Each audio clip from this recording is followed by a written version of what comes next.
Welcome to Bear Download. I'm Rich Campbell along with Dan Wiederer here at Hallis Hall. Dan, finally, the Bears have a head coach. It's John Fox, introduced today to the media. What I took away from John Fox's first press conference, his meetings with us, he's extremely confident. He hasn't spent a lot of time looking at this roster yet and digging in to some of the deeper issues he's going to face and turning this team around from 5-11. But he's extremely confident. He brings the experience and he knows how to apply that, pulling people together to get this thing turned around. I think the first things you'll notice about John Fox are, one, his confidence, two, his charisma, and three, his candor. He's a guy who's refreshingly honest. I think everyone that's dealt with him, either as a former player, a former staff member that's worked alongside him, media members that know him, say that this guy is just genuinely forward and upfront with a lot of the ways he deals with things. That's going to be a refreshing thing for the Chicago Bears and the city as a whole. And I think you see that in the way he forged an immediate bond with the new general manager, Ryan Pace. These two obviously spent a lot of time together last week, first in a formal interview here at Hallis Hall, and then in a follow-up visit in Denver. And obviously they both became very comfortable with one another. They're straight shooters, they're after the same things, and I think they're very excited to unite with one another and go about crafting their vision for this team. Right, and you see that manifesting right now. Compare that to 3 weeks ago when we were here. The Bears fired Phil Emery. Mark Trestman, 5-11 season had just come to a merciful end. Yeah.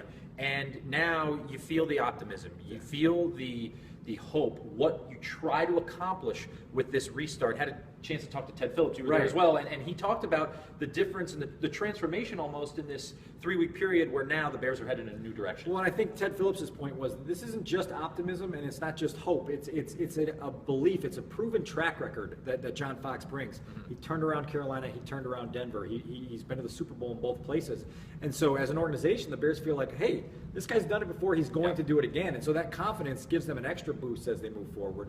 We'll see where it goes. Obviously, we've talked a lot. This roster's got a lot of work that needs to be done. So Ryan Pace has to get up in that office. He's got to finalize the coaching staff with John Fox. They've got to go through this roster, figure out what their needs are. And they've both talked very realistically about setting a long-term plan and not just chasing the quickest fix to this thing, but making sure that whatever success they have, they can sustain. Yeah, right. And we've already had a couple of hires here or there.